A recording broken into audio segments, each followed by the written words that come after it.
Assalamualaikum warahmatullahi wabarakatuh. Selamat malam adik-adik semua. Nah, kali ini bertemu lagi sama Kak Vira. Kak Vira akan menjawab satu soal terkait dengan materi literasi bahasa Indonesia. Nah, di TV sudah kakak tampilkan nih contoh teksnya. Nah, di papan tulis juga kakak udah tulisin pertanyaan beserta opsi jawabannya. Nah, teman-teman, kalau kita berhadapan dengan soal-soal tersebut, apa nih langkah-langkah pengerjaan yang bisa kita lakukan? Nah, langkah-langkahnya, yang pertama itu adalah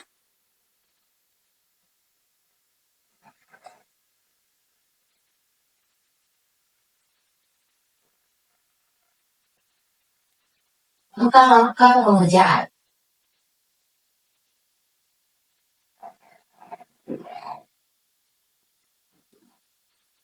Yang pertama, kita harus paham apa yang diminta oleh soal. Jadi kita harus paham makna dari soalnya.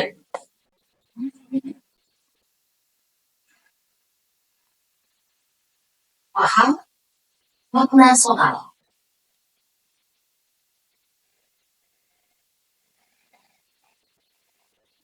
Teman-teman, kita lihat dari soal yang diminta adalah asumsi. Teman-teman ketika mendengar kata asumsi, apa yang ada di pikiran kalian? Ya, silakan bilang dugaan. Oke. Asumsi. Dugaan. Apa? Dan dasar berpikir.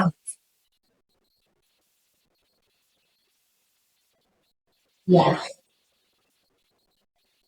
Teman-teman, menurut KBBI apa sih itu asumsi? Nah, asumsi menurut KBBI, menurut Kamus Besar Bahasa Indonesia,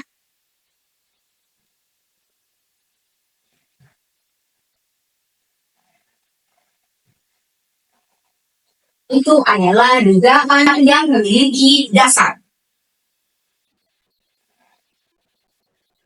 Dugaan yang memiliki dasar. Memiliki dasar. Landasan berpikir. Karena dianggap benar.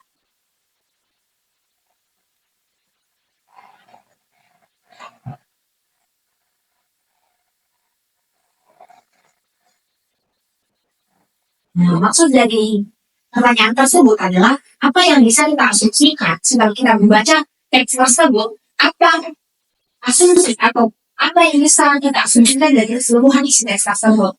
Nah, apa langkah-langkah kedua setelah kita tahu nih, apa kita pahami apa makna soalnya. Langkah kedua yang bisa kita lakukan adalah kita baca teksnya. Yang kedua, baca teks. Teman-teman, ingat bahwa ketika teman-teman berhadapan dengan soal-soal yang memiliki teks yang panjang, baca soalnya terlebih dahulu. Baru kita pahami apa makna soalnya, dan kita membaca teks tersebut. Nah, selanjutnya setelah kita baca teks tersebut, yang langkah ketiga itu adalah kita paham dan mencari kata kunci.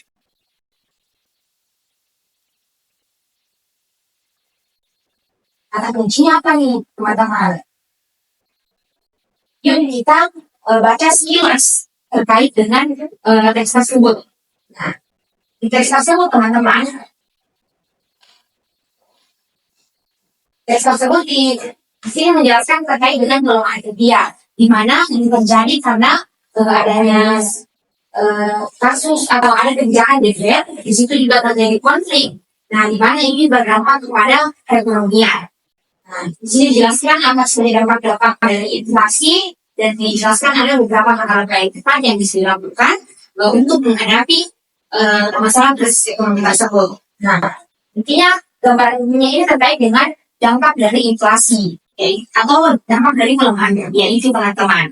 Nah, jadi setelah kita tahu, kita paham dan kita mendapatkan gambaran umum dari teks tersebut, apa selanjutnya yang bisa kita lakukan? Langkah selanjutnya adalah kita menganalisis setiap opsi jawaban. Analisis setiap opsi jawaban.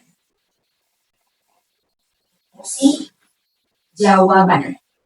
Nyata teman-teman, kita menganalisis setiap dari A, B, C, D, E, dan kita mencari jawaban yang paling tepat yang terjawabkan pada teks tersebut. Nah, kita mulai ya dari opsi A. Indonesia mengimpor sebagian besar minyaknya dari Iran dan Israel, sehingga hal ini menimbulkan kekhawatiran bagi investor terkait tentunya pasokan minyak global.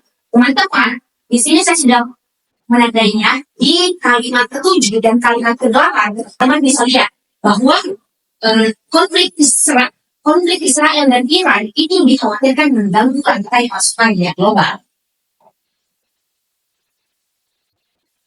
Tetapi teman-teman, tidak dijelaskan pada teks bahwa Indonesia mengimpor sebagian besar minyaknya dari Iran dan Israel, sehingga opsi A itu tidak bisa kita asumsikan. Kenapa? Karena dia tidak terjawabkan pada teks tersebut. Di teks tersebut tidak menjelaskan terkait Indonesia mengimpor sebagian besar minyaknya. Jadi opsi A itu tidak bisa kita benarkan. Jadi ini salah ya, karena Indonesia itu tidak mengimpor sebagian besar minyaknya. Nah, selanjutnya, poin kedua, penguatan insentif bagi importer yang legal dapat membantu pemerintah untuk menguatkan nilai rupiah terhadap dolar Amerika Serikat. Nah, teman-teman bisa baca di kalimat terakhir. Maka yang lakukan itu adalah memperkuat insentif untuk industri di dalam negeri. Teman-teman, ini yang perlu kita garis bawahi. Insentif di dalam negeri. Apa nih?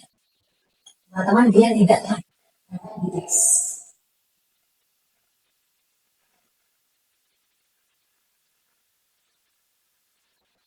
opsi B, teman-teman. Opsi B itu dia insentifnya ditujukan kepada industri di dalam negeri. Industri dalam negeri. Teman-teman, industri dalam negeri itu berbagai terbaik dengan yang ada di opsi jawaban. Di sini dijelaskan bahwa importir. Ini beda ya, dengan importir. Jadi opsi B itu tidak sesuai. Nah, ini tidak pernah juga ya teman-teman.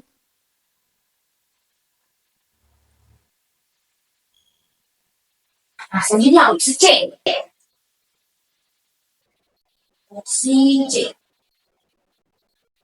Inflasi yang timbul akibat pelemahan rupiah dapat meningkatkan biaya produksi.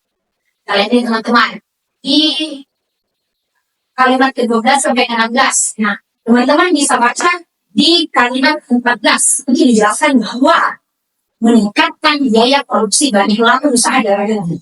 Meningkatkan biaya produksi bagi usaha dalam negeri. Ini ada ya teman-teman di kalimat ke-14. Nah, selanjutnya apa nih? Mengurangi daya beli masyarakat. Ini juga ada di kalimat 14. Mengurangi daya beli masyarakat. Ini juga ada. Selanjutnya, mengalami kestabilan ekonomi secara keseluruhan. Dapat kita baca pada kalimat ke-16. Hal ini dapat mengganggu kestabilan keuangan negara. Dan dampak dari inflasi itu yang disebutkan sebelumnya itu berpengaruh kepada kestabilan ekonomi secara keseluruhan. Sehingga ini juga terdapat pada teks teman-teman. Setelah kita lihat, semua perincian dari opsi C itu semua terdapat di teks. Kita simpan ya jawabannya.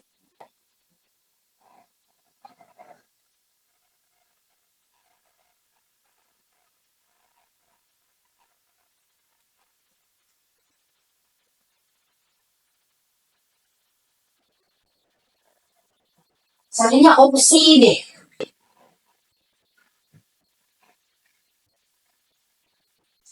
Melemahnya rupiah akan menyebabkan anggaran perusahaan swasta untuk membayar utang luar negeri bernilai lebih tinggi. Teman-teman, kita bisa baca ini di kalimat ke-15. Selain itu, utang luar negeri yang dipegang dalam mata uang asing menjadi lebih mahal untuk dibayar, sehingga akan menambah beban finansial Indonesia, baik dari pemerintah maupun perusahaan swasta. Ketika kita baca ini, memang terjelaskan atau terdapat di kalimat ke-15. Tetapi teman-teman, kalau kita menggunakan ini sebagai jawaban atau jawaban dari asumsi tersebut, maka itu tidak bisa mewakili semua yang terdapat di teks tersebut. Jadi, ini hanya salah satu dari dampak inflasi.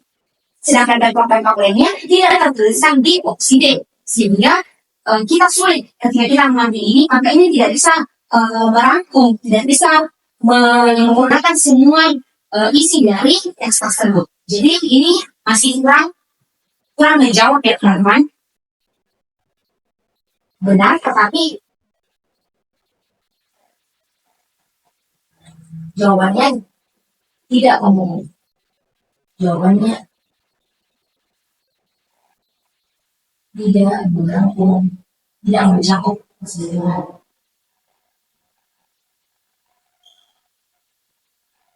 Keseluruhan sukses.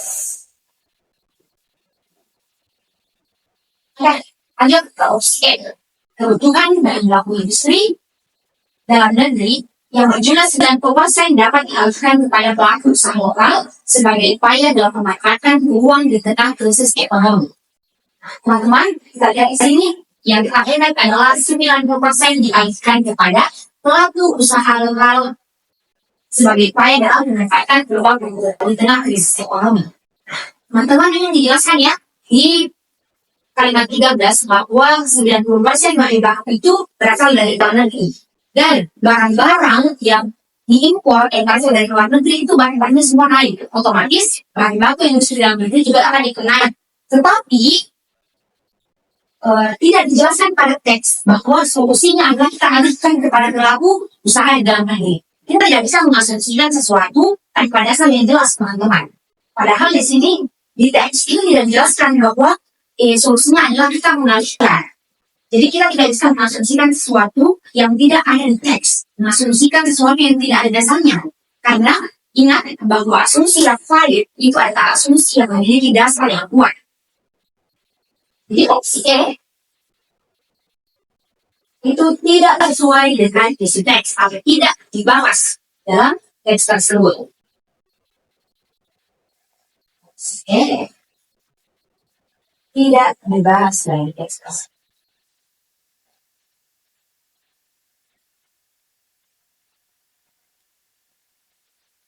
Tidak dibahas dalam teks tersebut.